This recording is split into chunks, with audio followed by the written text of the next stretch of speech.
Can stem cell can stem cell therapy cure diabetes? So this question is by Dr. Rajkumar. Yeah, absolutely. Now it is still in the budding stage. No proven results have been published. No documented evidence for these stem cells, and we can anticipate in the future certainly that this stem cell therapy is going to prevent diabetes. Certainly, yes.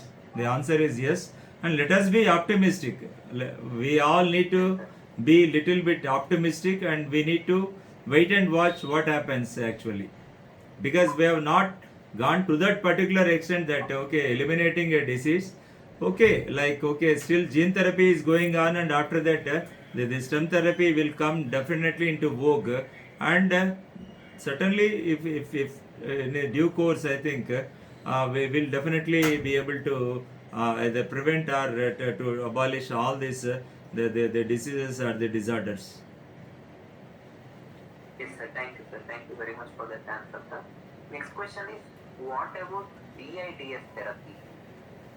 Pardon? BADS. What about BIDS therapy? What is BIDS?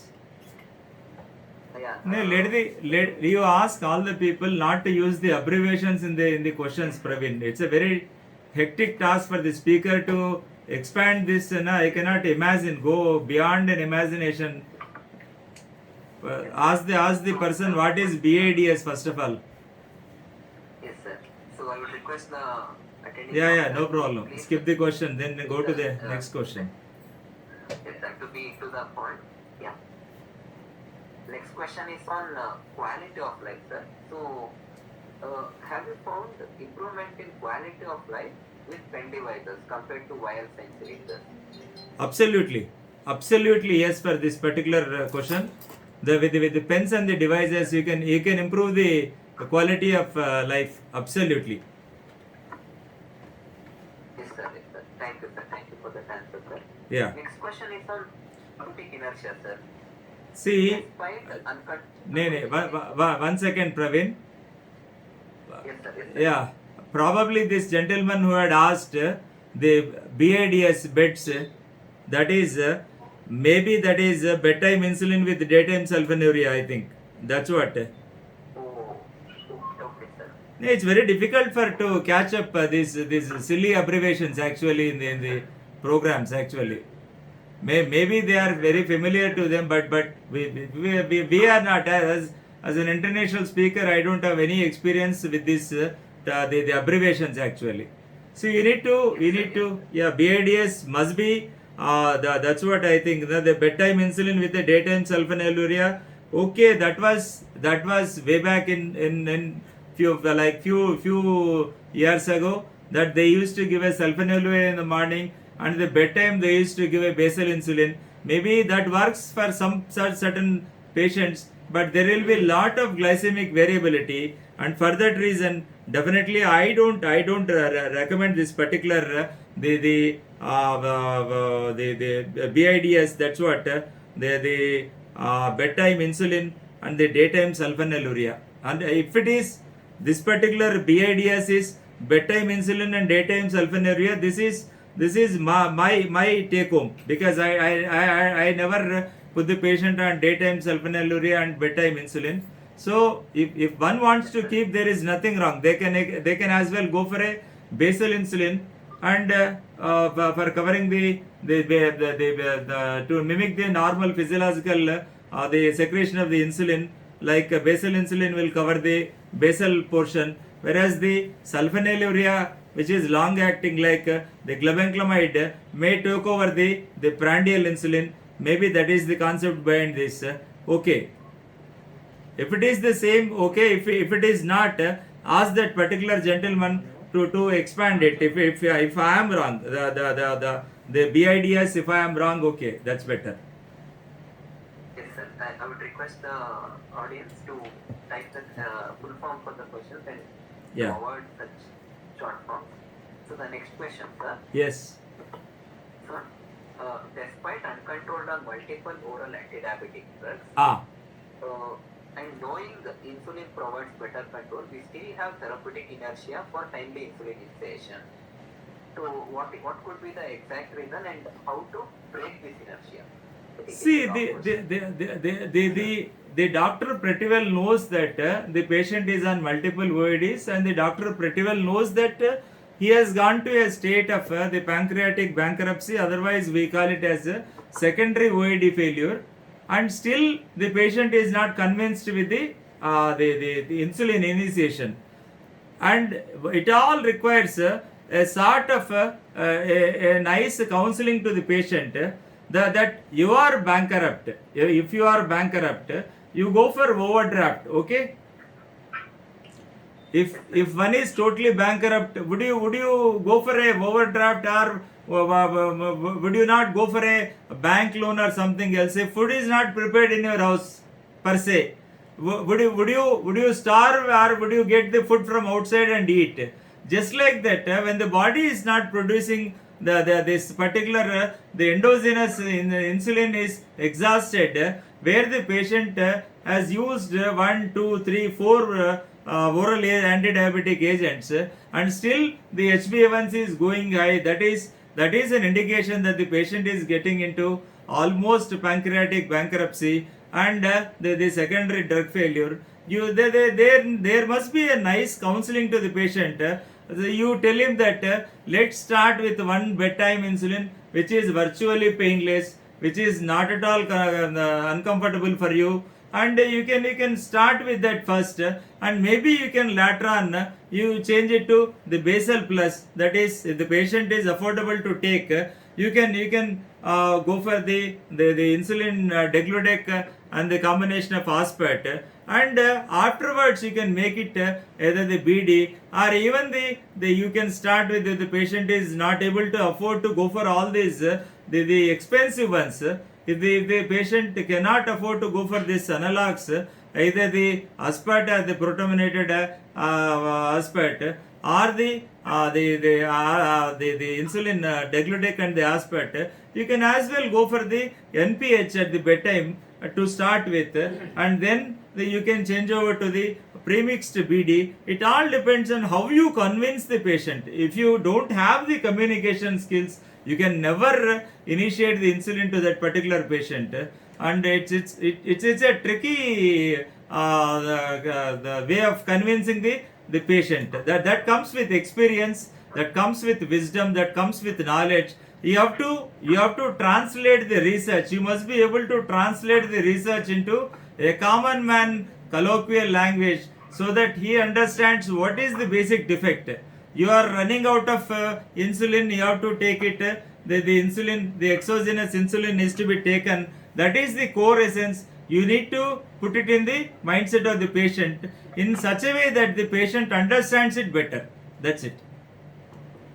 Yes, sir. Yes, sir. Wonderful, sir. Wonderful explanation, sir. Thank you very much for that. Yes. I think it has answered the physician who are asked this question. Yeah, that's what. Yeah, most of the times we find this scenario in our clinical practice, and we need to you are not supposed to. The ethics will say, Praveen, not to threaten the patient. Actually, we are not supposed to threaten the patient, but at least you should come out with the facts to the patient. So then you will be able to understand what is the defect in his body. When the exogenous insulin, endogenous insulin is out, you have to go for exogenous insulin definitely. When you are running short of money while constructing your home, why don't you go for a home loan from the banks? The same simple, the same funda holds good even in this aspect also. When the body is running short of insulin, you need to give it from outside. That is, endogenous insulin is out, the exogenous insulin is to be in. That is as simple as that, Praveen. Yes, sir. Yes, sir. Thank you, sir. Thank you very much for that answer, sir. Next question is on adherence for pentibizers. Yeah. What is a better adherence for pentibizers versus vial penicillin, sir? Pardon? Do you notice a better adherence for pentibizers versus vial penicillin? Yeah, absolutely, yes, absolutely. Pen devices or even the whatever it may be, either Duopen 4 or even the flex touch pens or the normal use and throw pens, whatever it may be, they have a better adherence when compared to the vials. But only thing is the biggest barrier for going those things is the cost. In our scenario, it is the real result. I have seen in my like my experience, my clinical experience, the majority of the patients after some time they say, sir, we cannot be on this particular drug, it's costing me too much, I cannot spend anything, so better I go for the cheaper ones. If at all you can suggest, then I would be very glad to switch the patient to human biphasic premixed insulins. That's not an issue.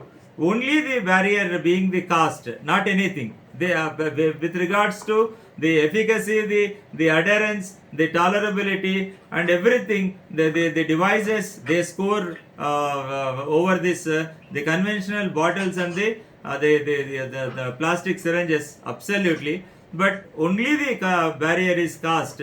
That too, our country where the insurance system has not picked up as it is in the USA or in the Western scenario or in the UK, the other systems where they bear, the government bears all the expenditure from glucometers. They give glucometers and strips, enough strips. They give this SMBG or the CGMS systems to the patients, so they can monitor their blood glucose along with the checkups are free. Everything is like that comes under the insurance system. And it's high time our government, because of the vast population of 135 or 140 crores of population, that is the biggest problem. And if our politicians are pretty well and pretty good and they are honest enough, we can definitely implement that in in our country also. What is lacking from the politician side is the honesty, Praveen. Yes, sir. I don't want to become controversial. I stop by saying this. That's it. Okay. Thank you, sir. Thank you very much for that insight, sir. Next question is on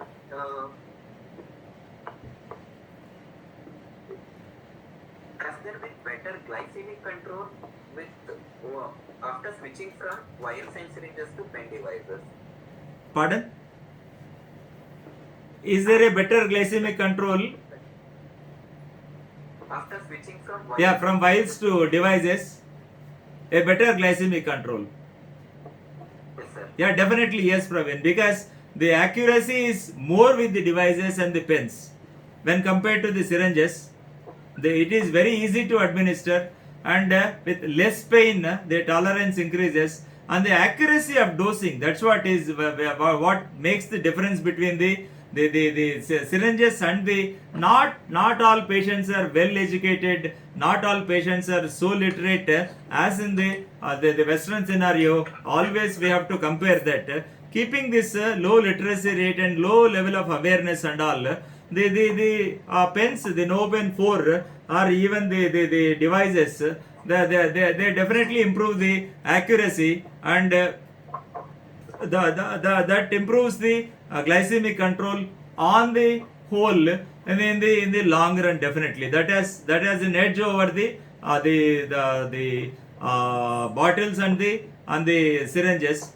And I don't say that we can prescribe each and every FlexPen to each and every patient. It is not possible in the clinical scenario, because most of the times what is the preferred drug of choice will be the common man's approach will be a bottle and a syringe. That is what we see in our general scenario. Even we advise them the pens, even we advise them the no fine needles and the flex touch, whatever it may be. After some time they develop a resistance because of the cost. They compare the cost and they just ask us to come back to that. So there is little bit it's a debatable and a controversial issue, whether the accuracy is more important, whether the glycemic control is more important, or the money matters much.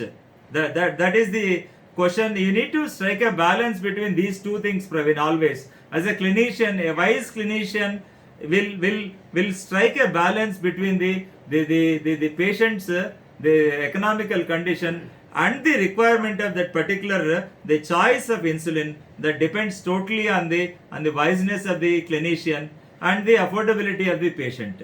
These are the multiple factors we need to take into consideration.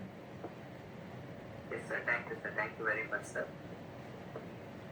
We have got another question. Yes, please. Do you notice better safety with pen devices as compared to wires and syringes? Yeah, absolutely better safety is delivered because of the better accuracy. Yes, sir. Safety is definitely seen because the needle is very fine and the very less pain. Usually we see the local injection abscess, the insulin abscess, we see more with these bottles and the syringes when compared to the devices like even the old my patients, majority of my patients are still on Novopen 3 only, Praveen. You see, for the latest ones only we give this Novopen 4 and that definitely they improves the quality of life and the majority of the problems are sorted out if the patient is affordable to that particular segment. That is the biggest barrier I've been talking about, and repeatedly I say cost is the one that inhibits, and the doctor also should take some initiative. He can just put a question. If you are not able to, like, if you are able to go for these upper versions, so would you try once? Okay, you just give him the choice. Okay, you want to use the same old this thing bottle and the syringe where you have some amount of pain, you have some amount of local reactions, maybe probably because of the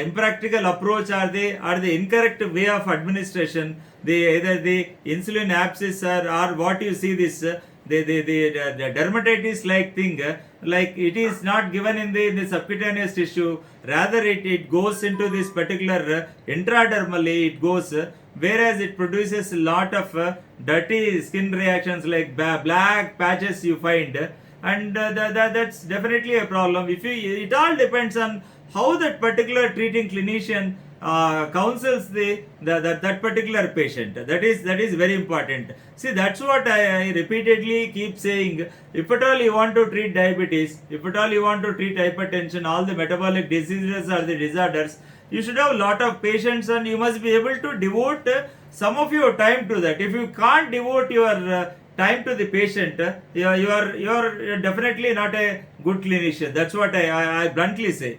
If you cannot sacrifice some of your time to these patients with regards to the counseling and all, you can never be a successful clinician. That's my take home on this particular issue, Praveen. Definitely, sir. Definitely, sir. So the next question, sir. Yeah. When to advise basal plus therapy and when to advise basal bolus therapy? Acha. When to advise basal plus? When to advise? Basal bolus therapy. Acha. Okay. So basal plus is usually given with the largest meal of the day. Suppose the patient is a sumptuous eater and he takes the largest meal in the afternoon, that is lunch will be is the largest meal.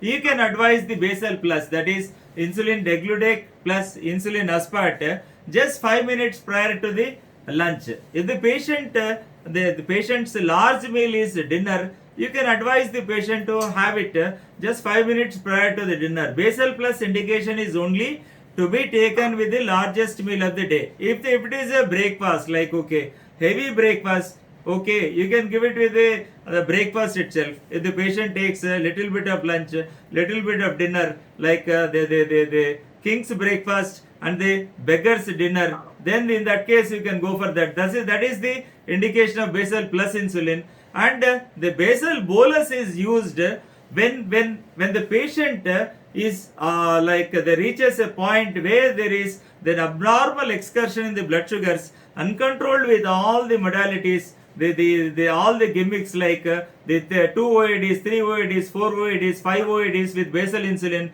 or with biphasic premix and all, still is not able to reach the target, because some of my patients they are on 200 units of insulin per day. That is okay, the one vial is finished within to a couple of days. So in that particular case, you have to withdraw all the drugs for some time. Basal bolus regime per se is not a lifetime measure. Certainly not. The basal bolus is nothing but it's a combination of either one shot or two shots of the basal insulin with three shots, or in case if it is required, four shots of the prandial insulin is called the basal bolus insulin, which mimics the most accurate way of giving the insulin is the basal bolus, because it mimics the natural and the normal physiological insulin secretion pattern in the normal individual. So basal bolus you can always go for in very uncontrolled cases, wherein you require when the patient is not in DKA, when the patient is not in HHS, and when the patient is admitted into the hospital with an acute illness and all, and you can go for basal bolus insulin. Even at the home also you can advise the patient to be on this, either 3 shots of the aspart and 1 shot of the degludec can be taken at the bedtime at 10 p.m. Then this is the indication where we need. Then if the patient is on basal bolus, you have to withdraw all the other drugs per se, starting from everything, like no OAD must be there for a basal bolus regime, whereas basal plus can be continued with the existing OADs but with the largest meal. I think the question is very clear. Yes, sir. I think all the points have answered to the question, sir. Thank you. So, I think that's it, sir. No more questions are there in the question section. Any questions from the sponsorer? One second.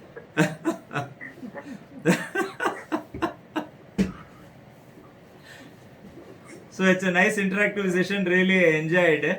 And the BADS, is it that I said that see, I just don't want to complete that one question. It is the bedtime insulin and the daytime sulfonylurea. I think if I am not wrong, I think that means the same. I think that's. I think it is Dr. Ambaram Rangarajan who has Yeah, it is AS Rangarajan, I think. Yeah, it is AS Rangarajan, my good friend. He is from Tamil Nadu. This is, if I am right, I think it is only the bedtime insulin and the daytime sulfonylurea. You can try if there is no glucose variability actually, but that leads to lot of glucose variability. You don't find the biggest the pitfalls of HbA1c. Praveen, once again, Dr. Rangarajan also, the HbA1c is an average of the mean plasma glucose for the last 3 months. So that is good. Okay, that gives you a summary. But the two minus drawbacks with this glycated hemoglobin, the HbA1c, the first part, minus point of HbA1c is it never tells you whether the patient is getting into hypoglycemia. It will never tell you. And second thing is, it will not give you any sort of information with regards to the glucose variability. So we don't get these two informations from this particular glycated hemoglobin, that is HbA1c.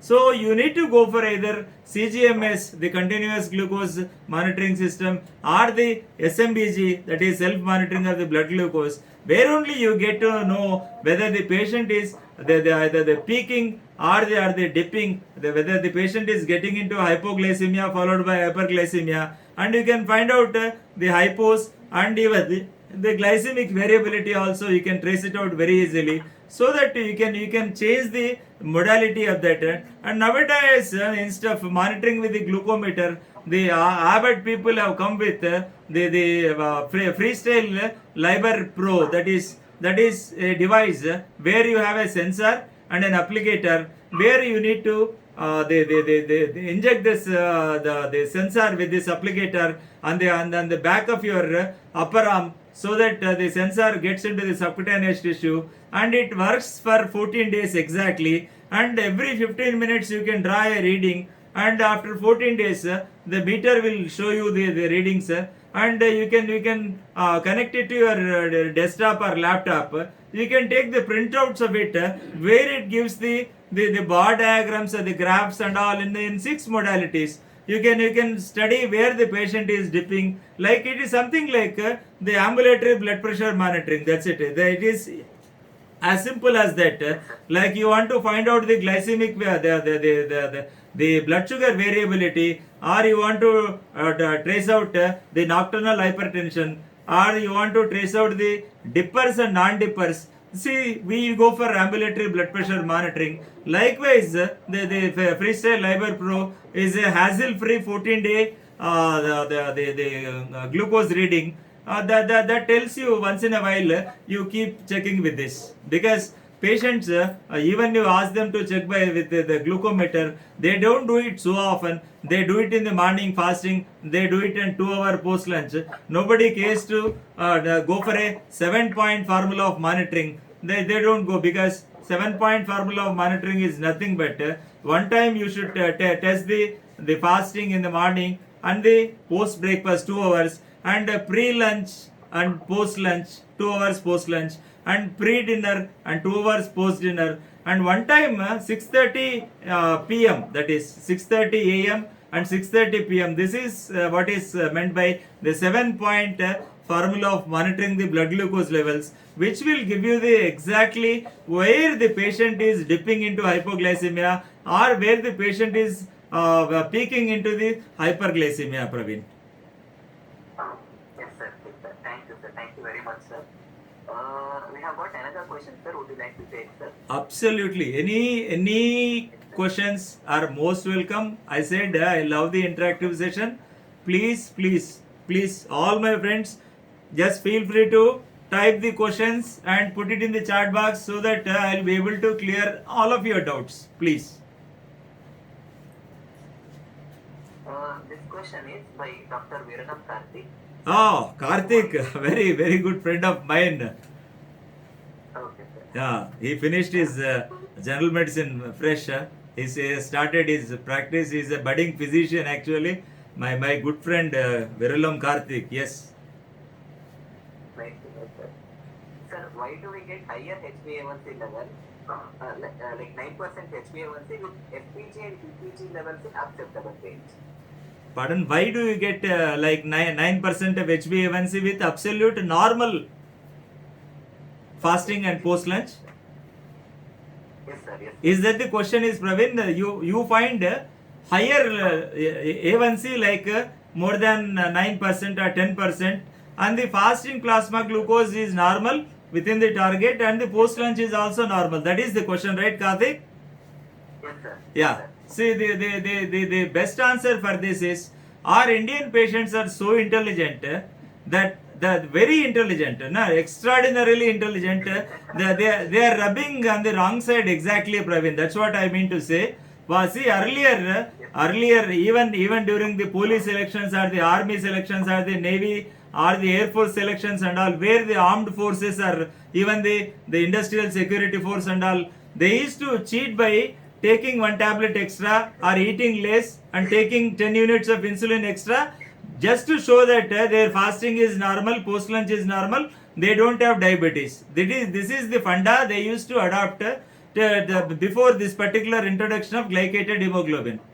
Before that, we used to do fructosamine, which used to give only the approximate of the last preceding 15 days. That we rarely advocate in GDM patients. Even some centers are doing that fructosamine also.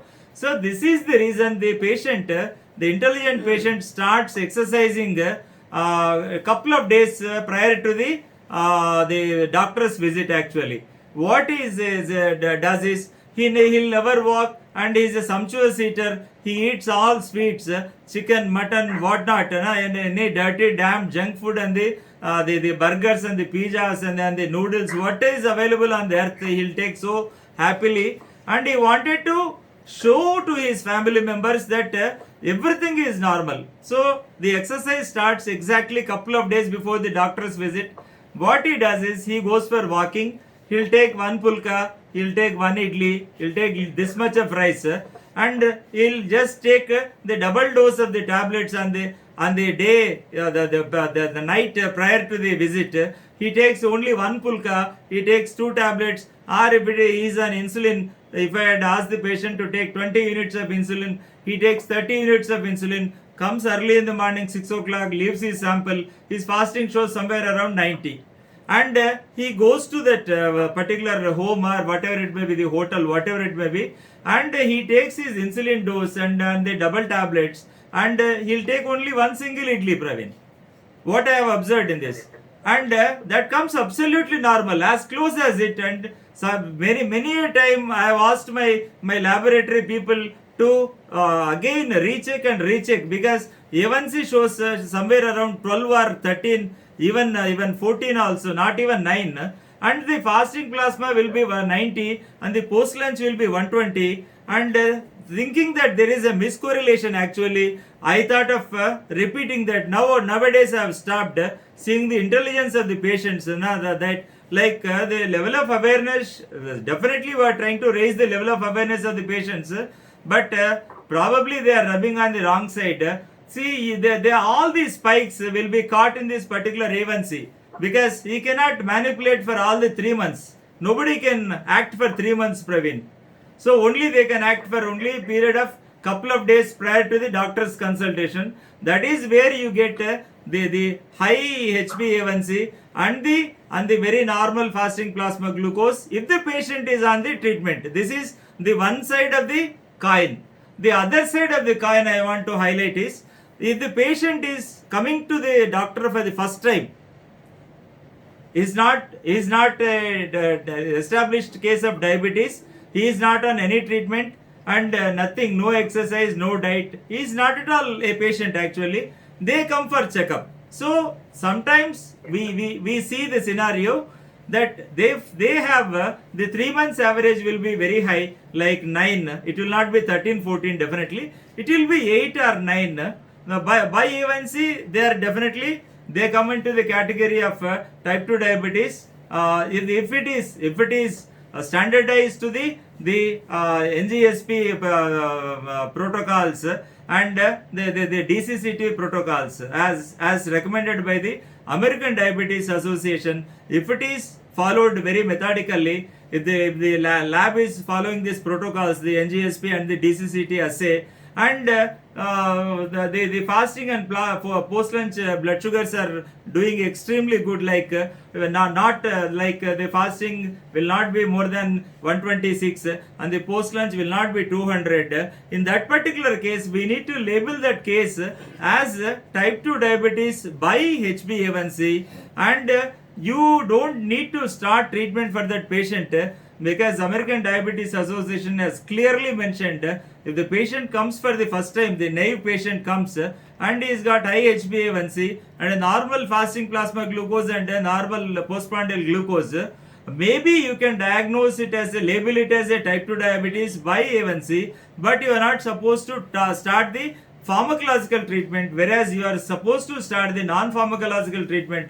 That's what I said, diet, exercise, and the reduction in the weight and the cessation of smoking and cessation of alcohol, and keep him under repeated visits, like once in 3 months ask him to come, show is this thing, and some sort of improvement in the weight. At least he is able to reduce the 7% of his total body weight.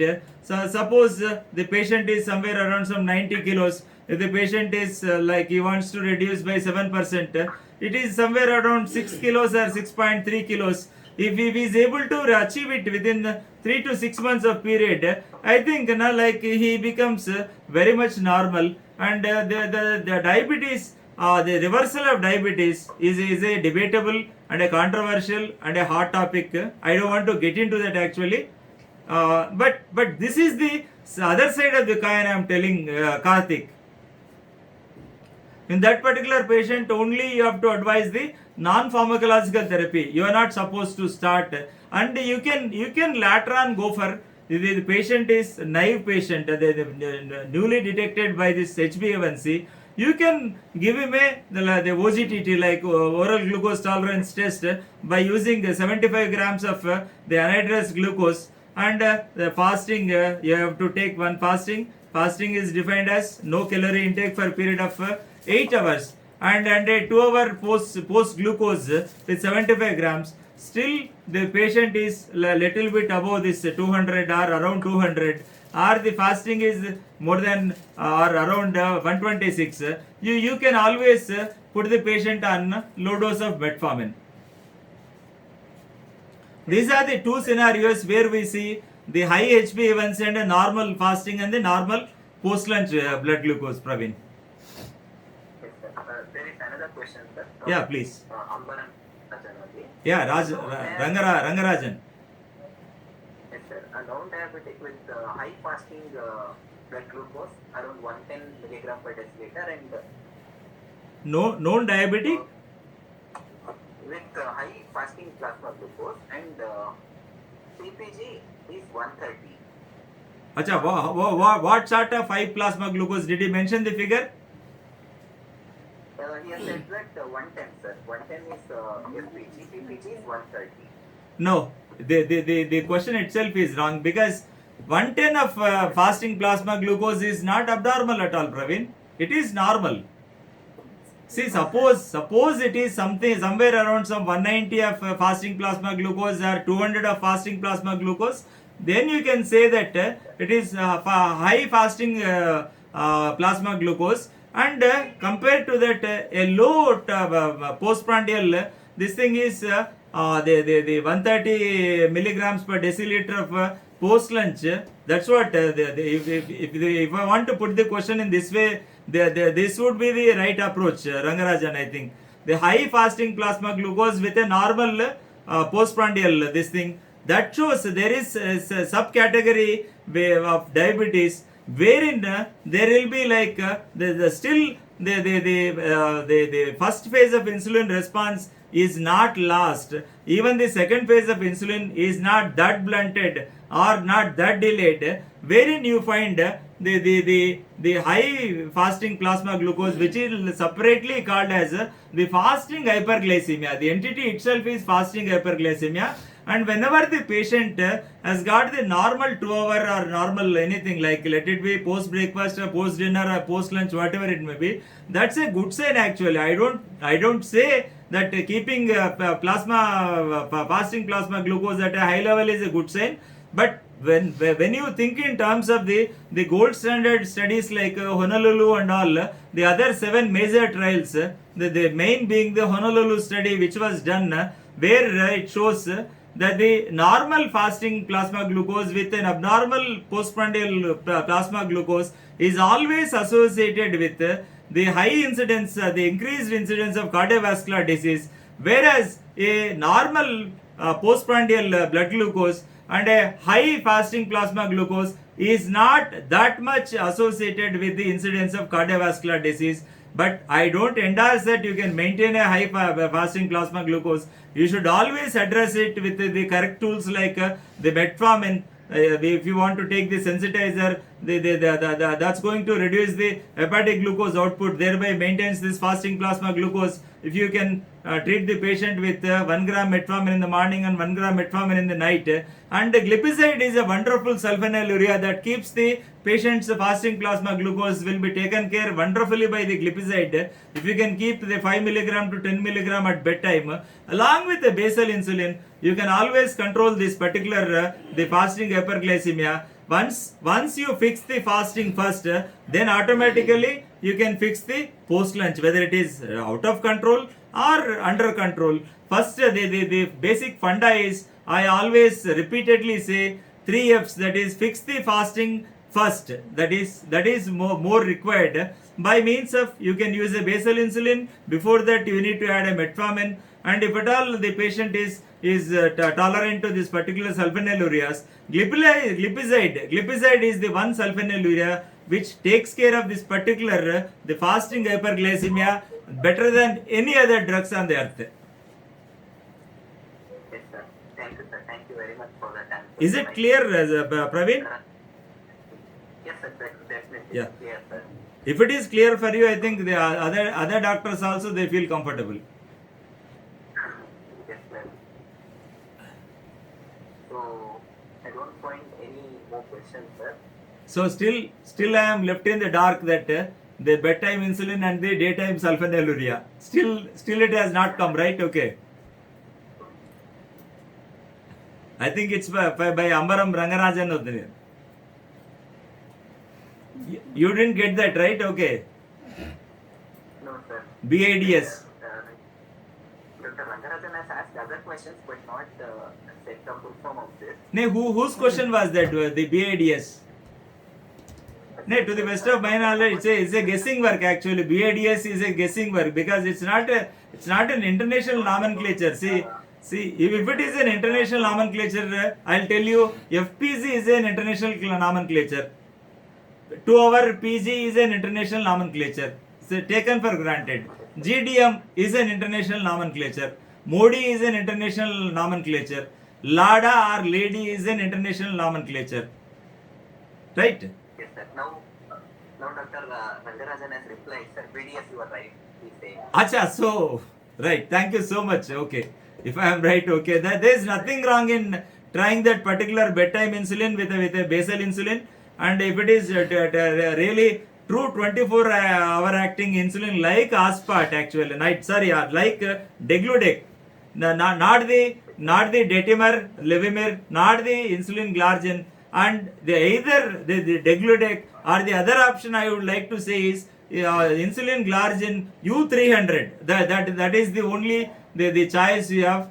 The bedtime insulin, either the Degludec scores much better over all these things, and at par is like the insulin Glargine U300, and daytime sulfonylurea usually will be if the patient doesn't get into hypoglycemias. You can put the patient on either glimepiride, long acting, or the patient is well tolerated with no risk of hypoglycemia, and age is not above 60, and the patient has not got any other comorbidities like chronic kidney failure, whatever it may be, the diabetic kidney disease, and you can put the patient on glebanclamide also, which will take care of the postprandial ones, and with the basal one you can carry on. See, in case the patient is not able to go for this, the affordability becomes a big barrier. You can even go for an NPH also, but you have to be very cautious because both the drugs, they tend to cause the hypoglycemia. So either the glebanclamide or the NPH, but that is the poor man's choice. The cheapest regime you can give for an affordable patient, economical prescription is all the time glebanclamide in the morning 5 milligram or 10 milligram, or along with this the NPH 10 to 20 units based on the requirement, and naturally you can escalate based on the patient's blood sugar readings, or the peakings or the dippings, the hypos and hyperglycemias. Is that clear, Praveen? Yes, sir. Definitely, sir. Yeah. Yes, sir. Are there any questions? Now we got another question, sir. Yeah, wonderful. How to manage? It's a sign of prosperity, Praveen. Yes, sir. Definitely. Yeah. Keep questioning is a sign of prosperity. Yeah. Definitely, sir. How to manage newly diagnosed hyperosmolar hyperglycemic state? Hyperosmolar? Hyperglycemic state. Yeah, HHS. See, always the principles are same. Either for the HHS or for the DKA, the principles are very same. You cannot take it for granted.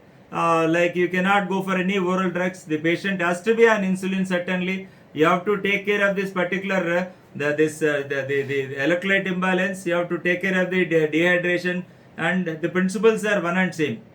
Insulin is the only option for this particular thing. Yes, sir.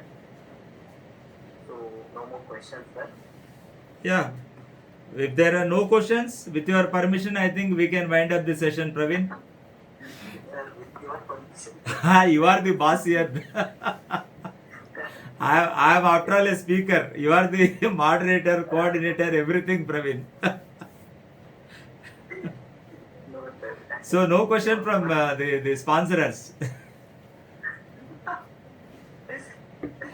Because Praveen knows everything about insulin, he will not have any questions at all. No, sir. Nothing. Like that, sir. I'm also that, sir.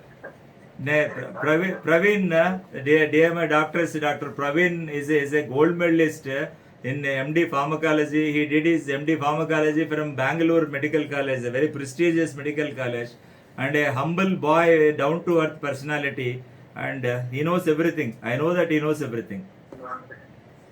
Thank you very much for those wonderful words, sir. Really, thank you very much, sir. But I don't It's know- my pleasure. I have to tell the facts only. It is evidence based medicine I am telling. Thank you. I know how difficult it is to get a gold medal in our career. I know it. Sir. So, So, shall we your permission. wind up this session? Yes, sir. So, I would like to thank all the attending physicians who have been patiently listening and also been actively participating in the Q&A session.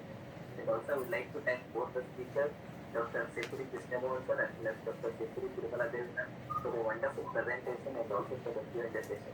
Thank you. And Thank you. I would like to thank Dr. Praveen for first of all for giving me an opportunity for both of us to be the speakers of this evening, and a wonderful topic like insulin, always dynamic, and all the participants, my dear brothers and sisters, my dear professional fellow colleagues who have been so enthusiastic in either listening or even putting the questions in the chat box. I thank you once again for your patient listening, and I always tell you, please clarify all of your doubts, please. And with that, I just sign off. Thank you so much. Have a wonderful day. Take care of yourself from this particular COVID pandemic. It is not yet over. The innings is not yet over. It is still continuing. Please take care of yourself. Take care of your families. Then you take care of your patients. Thank you.